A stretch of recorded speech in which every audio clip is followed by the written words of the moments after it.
Haleluya Yesus. Tuhan yang merestorasi dan memulihkan jiwamu. Haleluya.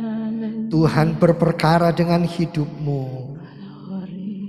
Terimalah pujian penyembahan kami ya Tuhan. Dan biarlah kemuliaan-Mu dinyatakan lebih dan lebih lagi. Haleluya Yesus. Dalam nama Tuhan Yesus. Amin. Puji Tuhan, salam sejahtera Bapak Ibu yang dikasihi oleh Tuhan. Pagi hari ini saya melanjutkan khotbah yang sudah dibagikan dari belakang mimbar ini. Bapak Ibu, kalau kita melihat YouTube juga sering kita dengar di sekitar kita orang mengucapkan kata atau ungkapan Soli Deo Gloria, ya. Itu artinya segala kemuliaan hanya bagi Allah. Mari kita baca lebih dulu karena itu adalah tema tahunan kita ya. Hidup dalam kemuliaan Allah. Jadi segala kemuliaan hanya bagi Allah, hanya bagi Tuhan. Kita lihat dengan cepat Wahyu pasal 1 ayat yang ke-6 terlebih dahulu. Wahyu pasal 1 ayat yang ke-6. Wahyu pasal 1 Bapak Ibu ayatnya yang ke-6 ya. Dan yang telah membuat kita menjadi suatu kerajaan, menjadi imam-imam bagi Allah Bapanya, bagi Dialah kemuliaan dan kuasa sampai selama-lamanya. Ini tidak terbantahkan. Efesus pasal 3 ayat 21 kita lihat juga dengan cepat.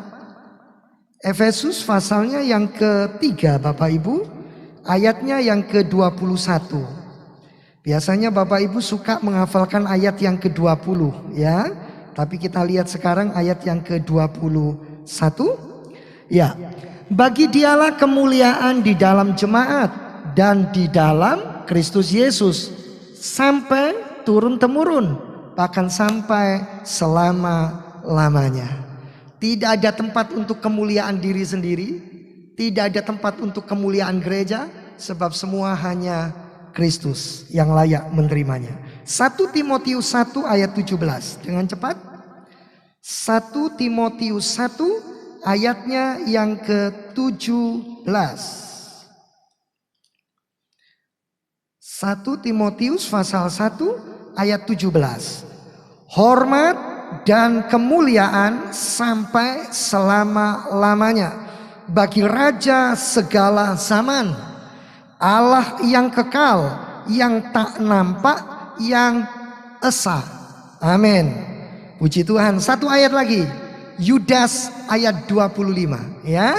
Kalau Bapak Ibu dengar kata Yudas, ini bukan Yudas Iskariot ya, tapi Yudas saudara Yesus. Yudas hanya satu pasal ayat 25. Allah yang esa, juru selamat kita oleh Yesus Kristus Tuhan kita. Bagi Dia adalah kemuliaan, kebesaran, kekuatan dan kuasa sebelum segala abad dan sekarang bahkan sampai selama-lamanya. Dia adalah Alfa dan Omega. Amin Bapak Ibu. Lalu Soli Deo Gloria itu seringkali dihubungkan dengan peristiwa reformasi dari Martin Luther.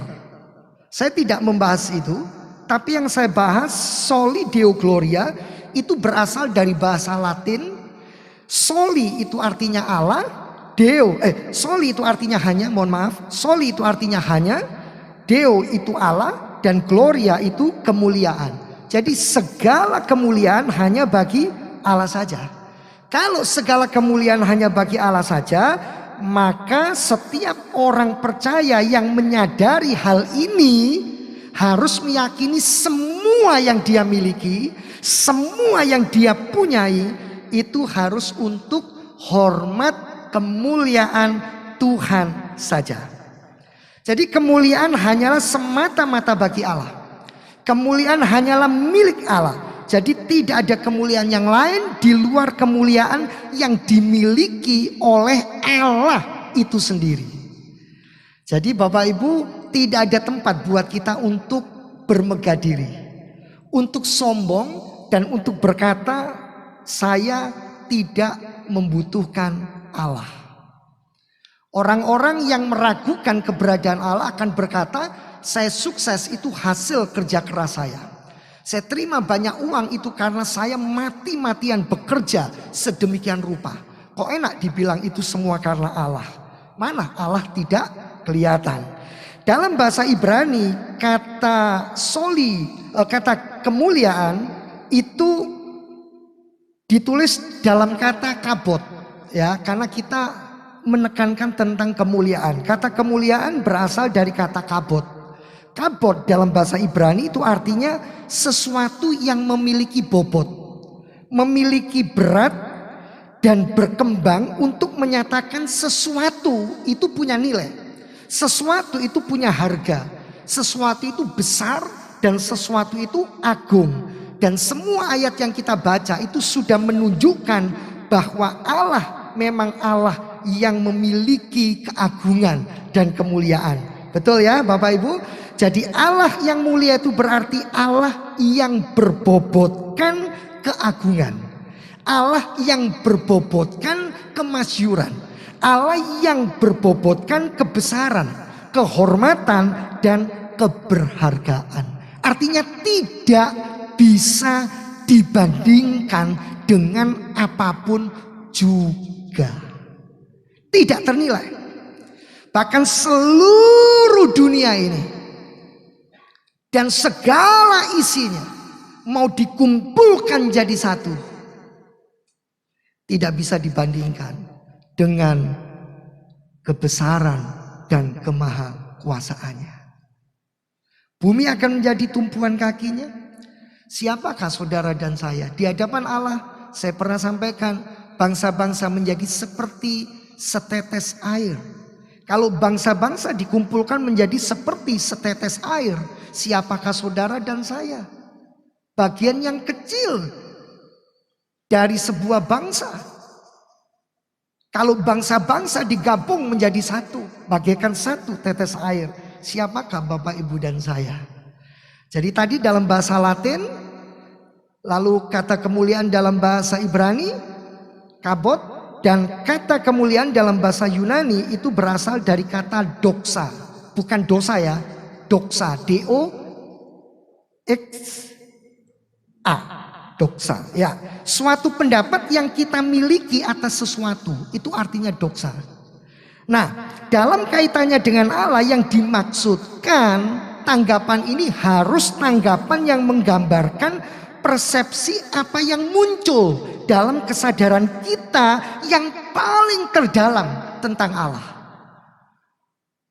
Tentunya setiap kita punya pengalaman kehidupan, dan setiap kita dengan sadar akan menyampaikan kalau dengar kata Allah itu kira-kira apa yang muncul di pikiran kita, apa yang ada di dalam perasaan kita, dan bagaimana saudara sudah menjalani kehidupan ini.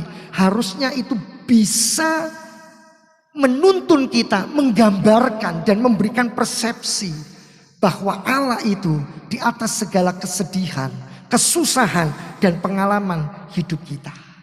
Jadi kata doxa itu tidak cuma suatu pendapat yang kita miliki atas sesuatu, dalam hal ini tentang Allah, tetapi kata doxa itu juga berarti kecermelangan, kilau yang mempesona, ya, itu doxa.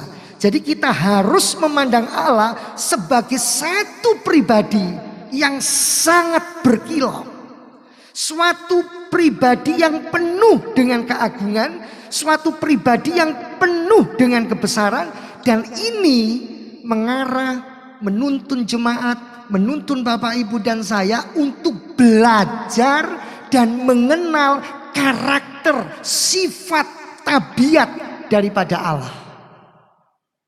Dari kata doxa, ya.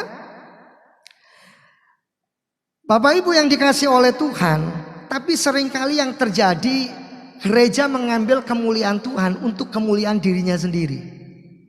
Dengan beberapa pemimpin gereja, seringkali saya bilang begini, benar Pak, gerejanya memang membawa dan dibawa untuk memuliakan Allah. Benar, nggak salah. Loh, benar. Coba introspeksi, coba kita evaluasi. Berapa banyak gereja yang lebih memuliakan program? Mohon maaf, lebih memuliakan pembangunan, lebih memuliakan bagaimana memperbesar visi pribadi. Kalau mau menikah di tempat ini contoh sebuah program gereja, harus mengikuti syarat 1, 2, 3, 4, 5, 6 sampai 10. Kalau tidak, jangan menikah di sini, menikah di tempat lain. Loh, itu jemaatnya Bapak kan? Iya. Tapi dia nggak ikut syarat 1 sampai 10. Terus bagaimana? Ya sudah, nggak usah menikah di sini, cari gereja lain. Itu namanya berarti lebih mengedepankan program. Bapak Ibu jangan salah lo ya, jangan salah lo ya dengan saya. Bukan berarti oh ya ndak usah Pak ikut bimbingan, ndak perlu. Bukan lo ya. Di sini pun pembimbingan sampai saya lakukan by WA. Kenapa? Lo orangnya jauh di luar pulau, di Papua. Yang bener aja. Lo ini orang sudah meninggal, mohon maaf. Enggak Pak, kita enggak bisa melayani. Karena dia enggak pernah ikut pertemuan Bible study. Dia enggak pernah ikut acara-acara doa puasa, doa malam, doa pagi. Apalagi doa tengah hari kalau ada. Apalagi doa sore kalau ada. Saya enggak tahu ada enggak. Kemuliaan hanya bagi Tuhan itu berarti kita ini seringkali lebih mengedepankan program, memuliakan diri sendiri. Buktinya apa? Gak disalami saya, ya gak datang minggu depan. Gak sadar saudara seperti itu sudah mencuri kemuliaan Tuhan. Apa? Gak enak. Seringkali saya diabaikan, saya tidak diorangkan. Coba Bapak Ibu sadari, coba introspeksi diri. Hal-hal yang seperti ini itu berarti tanpa sadar kita sudah tidak mempermuliakan Tuhan. Bapak Ibu yang dikasih Tuhan, bagaimana sih kita bisa memuliakan Kristus? Kita sudah banyak belajar dari awal tahun sampai minggu ini. Sekarang kita lihat bagaimana kita bisa memuliakan Tuhan dari versi Filipi 2. Ya, mari kita lihat Filipi 2 ayat 1 sampai 11. Filipi pasal 2 ayat 1 sampai yang ke-11.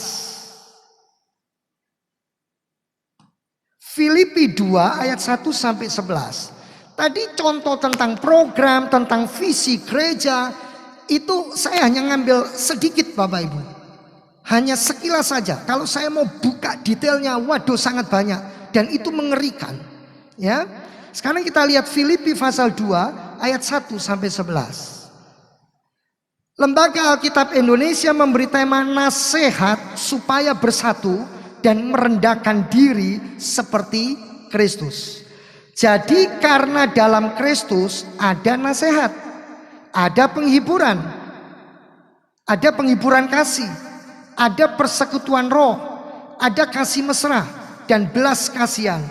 Karena itu sempurnakanlah sukacitaku dengan ini. Hendaklah kamu sehati sepikir, dalam satu kasih, satu jiwa, satu tujuan. Lanjutkan Bapak Ibu ayat 3.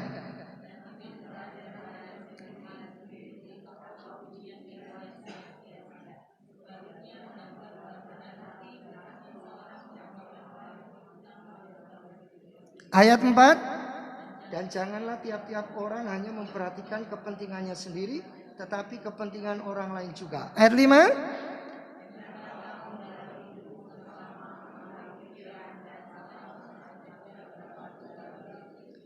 Ayat 6.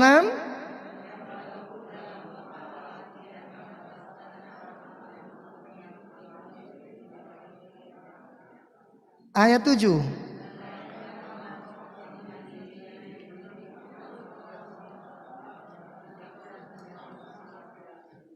Terus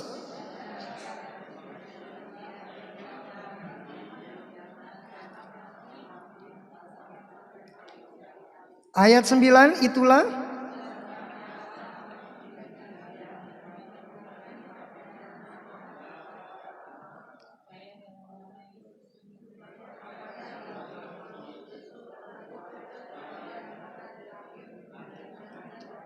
iya, ayat 11. Dan segala lidah mengaku Yesus Kristus adalah Tuhan bagi kemuliaan Allah Bapa. Bagaimana jemaat dapat memuliakan Kristus? Bagaimana saya dapat memuliakan Kristus? Bagaimana Bapak Ibu bisa memuliakan Kristus? Ayat ini adalah ayat teologis yang sangat dalam artinya. Tapi saya ambil secara sederhana, memuliakan Kristus harus melalui meneladani kehidupan Yesus. Jadi bagaimana kita memuliakan Kristus? Yaitu kalau kita meneladani kehidupan Kristus, sehingga dapat menyatakan kemuliaan Allah. Saudara lihat dalam ayat 1 dikatakan dengan jelas di sana, ya. Filipi 2 ayat 1, jadi karena dalam Kristus, itu prioritasnya, itu fokusnya. Ini adalah pusat, yaitu Kristus sendiri. Di luar Kristus tidak ada nasihat yang sejati, tidak ada penghiburan kasih, tidak ada persekutuan roh, dan tidak ada belas kasihan. Ya, di luar Kristus kita tidak akan memiliki kehidupan kebersamaan, kebersatuan, saling menolong, dan saling membantu. Semua bagian itu, semua aspek itu akan ada dan terjadi ketika Kristus menjadi sumber teladan yang kita ikuti. Coba Bapak Ibu, siapa teladan kita hari-hari ini? Pemusik tertentu? Siapa teladan kita hari ini? Bintang-bintang sinetron Korea? Siapa teladan kita hari ini? Yesus Kristus. Biar Tuhan mendengar dan para malaikat mencatat. Anak-anak yang masih muda, siapa idolamu yang engkau ikuti dan engkau teladani? Ada banyak deretan nama artis, bintang film yang terkenal. Saudara, semua bagian yang terjadi di dalam ayat-ayat ini bisa ada dan terjadi karena kita melihat Kristus. Amin. Melihat kepada Kristus itu berarti apa? Ya sudah Pak, ya Kristus adalah pusat hidup. Ya sudah, saya harus meneladani Kristus. Ya berarti saya harus melihat kepada Yesus. Terus itu artinya apa?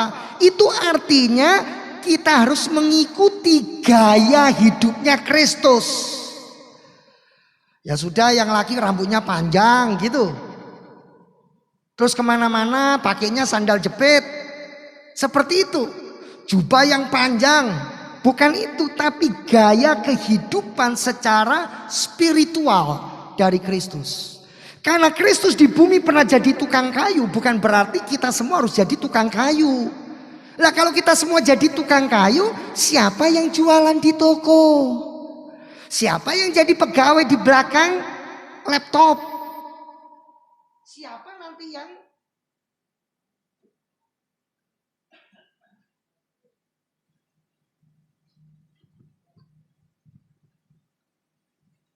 maaf Bapak Ibu, baterainya habis.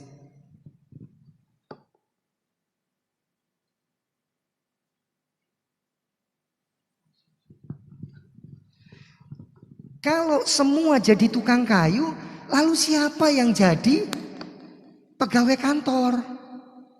Ya, siapa yang akan jadi pembelinya? Gak ada yang beli, semua bisa buat. Nah, mengikuti gaya hidup Kristus, ya itu berarti Bapak Ibu, gaya hidupnya kayak apa sih Kristus ini? Jalan hidupnya kayak apa? Itu cuma bisa dikunci dalam satu kata. Dari semua pasal 2 ayat 1 dan seterusnya ini. Satu kata. Yaitu salib. Kita dapat menghidupi kehidupan seperti Yesus Kristus dengan ingat apa yang Yesus pernah terima, alami, dan lakukan itu. Coba kita buka Filipi 2 ayat 3. Lihat Bapak Ibu. Dengan tidak mencari kepentingan sendiri. Ya, garis bawah ini.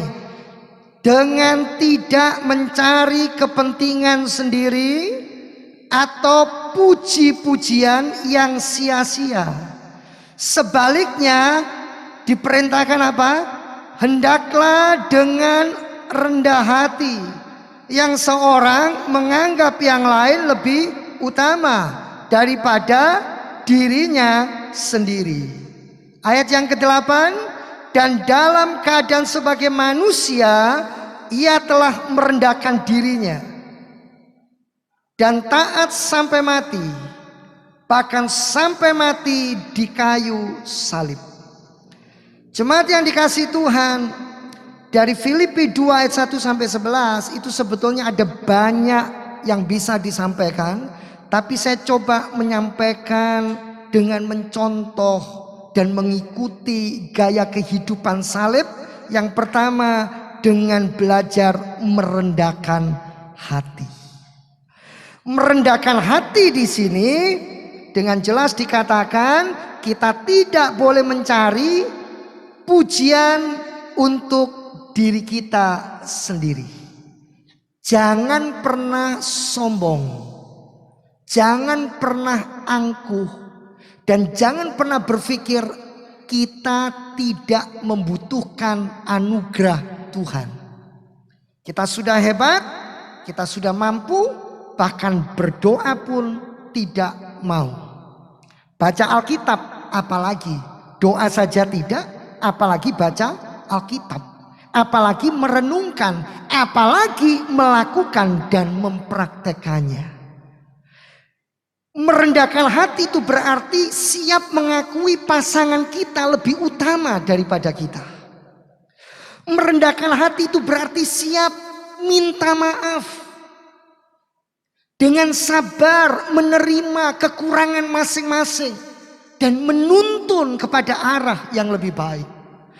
Merendahkan hati itu berarti belajar untuk diam dan menerima keadaan dengan tenang dan tetap bersyukur, berserah dan tetap mencari Tuhan. Merendahkan hati itu berarti kita harus punya sikap mengingat semua kebaikan yang Tuhan sudah kerjakan dalam hidup kita. Saudara, dengan merendahkan hati berarti saudara harus merenungkan bagaimana karya Tuhan, belas kasihan Tuhan atas setiap inci dalam hidup kita, atas setiap detik dalam hidup kita, atas setiap sel yang kita miliki dalam seluruh kehidupan kita. Merendahkan hati itu berarti saudara harus punya pengakuan bahwa hari ini saya seperti ini. Itu semata-mata hanya karena kebaikan Tuhan.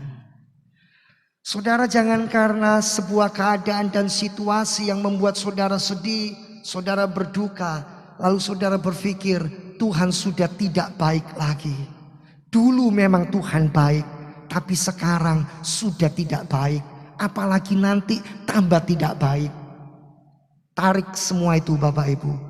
Dengan kerendahan hati kita harus berani berkata, bahwa semua betul-betul karena kasih karunia dari Tuhan. Yang kedua, ayat 7. Ya, ayat 7. Mulai ayat 6. Yang walaupun dalam rupa Allah tidak menganggap kesetaraan dengan Allah itu sebagai milik yang harus dipertahankan, melainkan telah mengosongkan dirinya sendiri dan mengambil rupa seorang hamba dan menjadi sama dengan manusia. Saudara, ini bagian ayat yang sangat sulit sampai hari ini jadi perdebatan sengit di banyak gereja. Tapi saya ambil sisi aplikatifnya, saya ambil sisi praktisnya. Jadi Bapak Ibu, dengan salib itu kita harus meneladani kehidupan Yesus dengan merendahkan hati. Dan yang kedua, mengosongkan diri sendiri. Mengosongkan diri. Seperti dalam ayat 6 dan ayat 7. Gampangnya mengosongkan diri itu berarti menganggap diri kita ini tidak ada. Jadi mengosongkan dirinya itu berarti tidak hidup untuk diri sendiri. Ya, menganggap tidak ada, tapi juga tidak hidup untuk diri sendiri. Ya, untuk apa seorang bapak bekerja? Bukan untuk dirinya sendiri, untuk istri, untuk anak-anak, supaya bisa sekolah, pendidikannya tinggi, nanti sukses, nanti berhasil. Untuk apa seorang ibu bekerja? Untuk keluarga, untuk anak-anak, untuk semua kebutuhan masa depan, bukan untuk dirinya sendiri. Bahkan ada orang tua yang bekerja sedemikian rupa untuk menghidupi keponakan, menghidupi anggota keluarga yang lain yang tidak mampu dan tidak bisa. Tapi Bapak Ibu pernah dengar nggak? Sebaliknya, satu ibu atau satu bapak membesarkan 10 anak, tapi sebaliknya 10 anak tidak bisa menghidupi seorang ibu atau seorang bapak. Ini fakta Bapak Ibu. Pernah dengar ya? Sering kita dengar. Satu ibu bisa menghidupi 10 anak, 5 anak, 7 anak, membesarkan, memberi makan, mensekolahkan. Tapi 7 anak ribut, ramai, hanya karena apa? Harus menghidupi seorang ibu. Ini sesuatu yang menyedihkan. Tapi bagi ibu yang di dalam Tuhan, yang belajar mengosongkan dirinya, pasti akan berkata, anak yang Tuhan anugerahkan, aku sudah bimbing, aku sudah didik, aku sudah besarkan. Dengan takut, disiplin sesuai firman. Kalau dia tidak menjadi pribadi seperti yang Tuhan mau dalam hidupnya, dia akan berurusan dengan Tuhan. Karena itu Bapak Ibu jangan larut di dalam kesedihan, di dalam keputusasaan, di dalam ketakutan. Lalu akhirnya Bapak Ibu sendiri tidak mengalami sesuatu yang harusnya Bapak Ibu terima. Di mana Bapak Ibu bisa melayani, di mana Bapak Ibu bisa sungguh-sungguh mengerjakan bagian yang berdampak bagi kerajaan Allah, bagi kemuliaan Tuhan. Saudara, mengosongkan dirinya sendiri itu berarti juga ada banyak hal yang itu merupakan kebanggaan kita. Karena kita yang mencapai dan memperolehnya. Tapi kita mau berkata dan belajar, semua itu tidak pernah ada artinya dan gunanya. Sebab Tuhan mengerjakan lewat hidupku. Tuhan yang menuntun dan membawa aku. Dan biarlah semua kembali bagi hormat dan kemuliaan Tuhan. Saudara, di sepanjang pujian tadi, di sepanjang penyembahan kita diingatkan. Karena itu lewat hal-hal ini, mari Bapak Ibu, para suami, para istri, anak-anak, orang tua, menantu, mertua, besan, kita mau belajar bagaimana kita menjadi pribadi yang betul-betul memiliki gaya hidup Kristus di dalam hidup kita. Saudara memiliki gaya hidup Kristus, mau berjalan di dalam jalan salib, itu tidak seperti ketika Yesus naik keledai, baju-baju dihamparkan di jalanan, mereka teriak Hosana, Hosana, Hosana. Oh, kemuliaan bagi Allah di tempat yang tinggi untuk anak Allah. Semua memuji bersorak-sorai, tapi setelah itu mereka menyalibkan Kristus. Salibkan dia, salibkan dia, gantungkan dia di antara langit dan bumi, dan biarlah dia mati. Saudara, berapa banyak kalau orang itu keadaannya baik-baik, semuanya lancar, mudah untuk berterima kasih, mudah untuk memuji dan menyembah Tuhan. Kalau semua keadaan berjalan baik, saya yakin semua orang bisa. Tapi ketika saudara berdiri di dalam salibmu sendiri dan saudara harus pikul salib itu, saudara bisa nggak percaya bahwa ada Tuhan ketika saudara memikul salib itu? Bisakah saudara menerima fakta dan kenyataan yang diizinkan Tuhan, sekalipun itu sangat menyakitkan dan membuat kita menderita?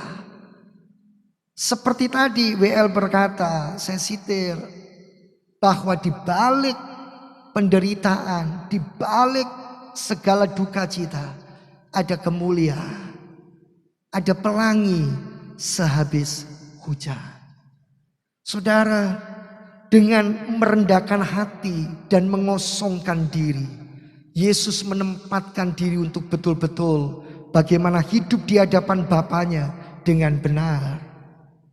Mari Bapak Ibu yang dikasihi Tuhan, pagi hari ini ada Tuhan di tempat ini. Pagi ini kita tidak melakukan sakramen perjamuan kudus karena besok tanggal 7 ya, kita akan kembali ke tempat ini untuk ibadah dan memperingati Jumat Agung. Ya, peristiwa yang sangat besar dalam sejarah kehidupan umat manusia.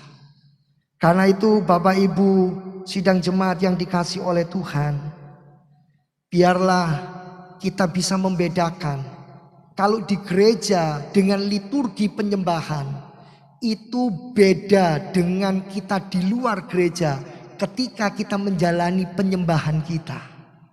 Kalau di gereja waktu kita menyanyi, kita menyembah secara harmoni bersama-sama, ada banyak orang berpikir ini betul-betul penyembahan. Itu memang penyembahan.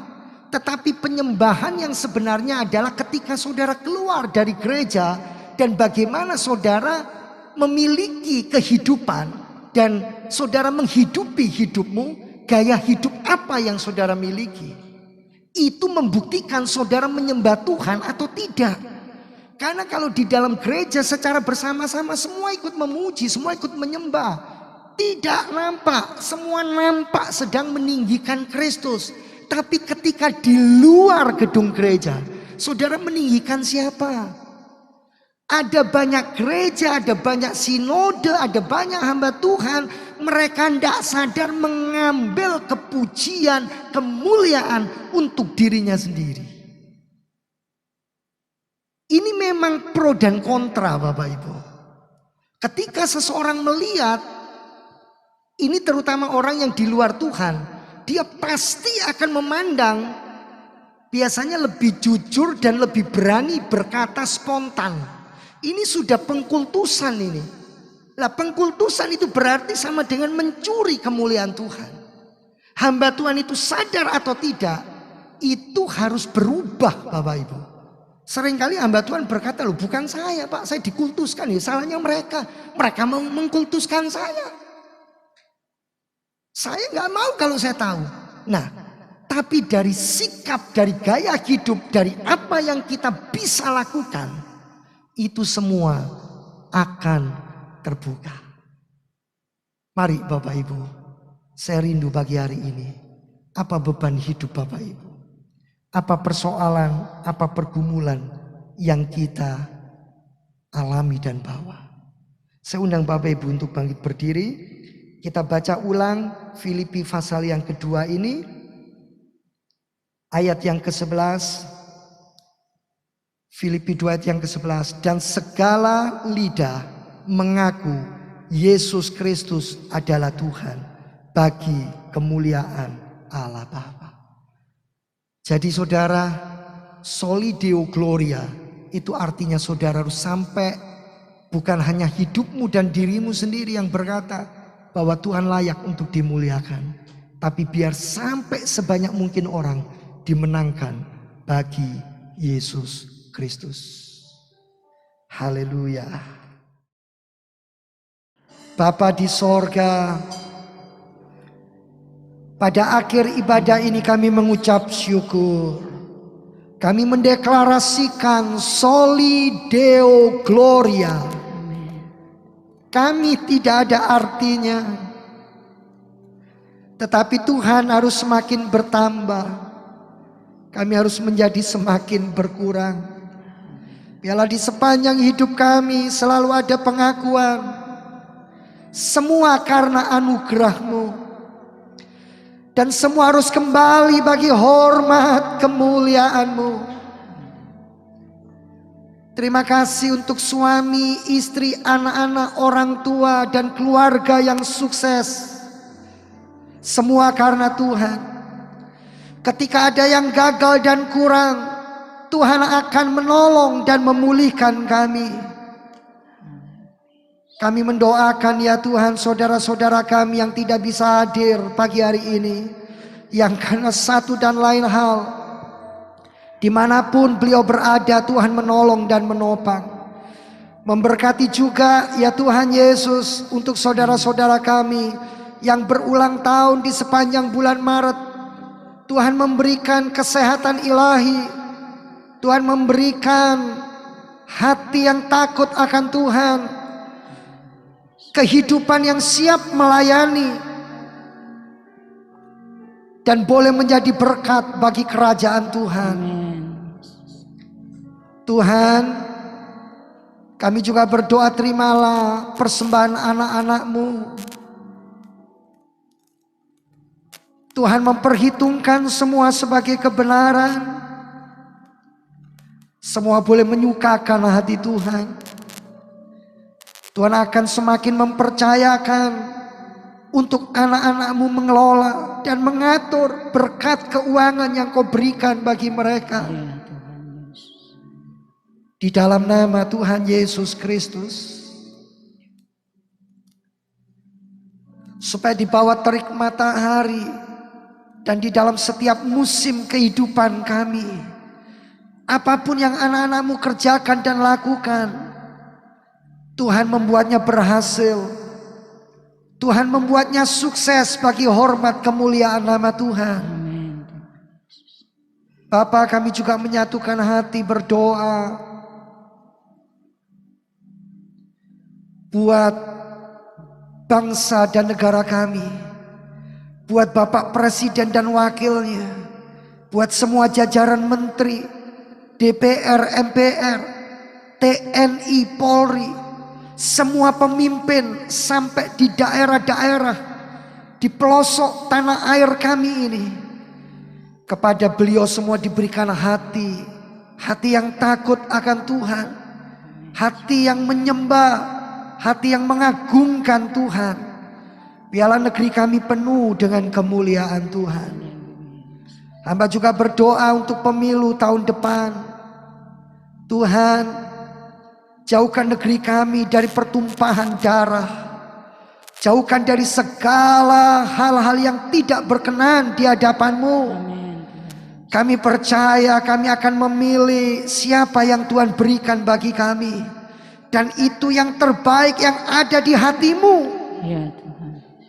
Tuhan, tolong kami rakyat Indonesia untuk tidak salah dalam memilih. Bapak, terima kasih. Dalam keagungan dan kemuliaan-Mu, kami mengucap syukur, kami berterima kasih. Tuhan sungguh mengasihi kami, mengasihi Indonesia, mengasihi gereja-gereja, mengasihi hamba-hamba Allah. Kami semua diberikan kesatuan dan persatuan, sehingga benar-benar kemuliaan Tuhan dinyatakan. Dan pada akhir ibadah ini kami juga berdoa untuk saudara-saudara kami yang sakit. Tuhan jamah pulihkan, dan mereka boleh menerima dan mengalami kesembuhan dari Tuhan. Amin. Yang menghadapi pintu tertutup, jalan buntu, kuasa-Mu menolong dan melepaskan mereka. Pintu-pintu akan dibukakan dan tidak ada seorang pun yang bisa menutupnya. Yang merindukan pemulihan, kekuatan, pertolongan, Engkau benar-benar menyatakan kuasa dan kemuliaan-Nya. Memberikan penghiburan untuk keluarga dari Bapak Kok Liang yang baru saja ditinggalkan oleh putra yang tercinta. Juga memberikan kekuatan dan penghiburan untuk Cik Sani dan keluarga besar yang mengalami kehilangan papa yang tercinta. Biarlah kasih, kemurahan, pertolongan Tuhan limpah bagi kami semua. Amin. Jemaat yang dikasihi Tuhan, terimalah sekarang berkat dari Allah Bapa, cinta kasih kemurahan Tuhan Yesus Kristus di dalam persekutuan Allah Roh Kudus akan menyertai hidupmu sekarang bahkan sampai selama-lamanya. Pulanglah dan terimalah berkat-Nya dalam nama Tuhan Yesus Kristus. Puji Tuhan. Amin. Tuhan Yesus memberkati. Sampai bertemu hari Jumat.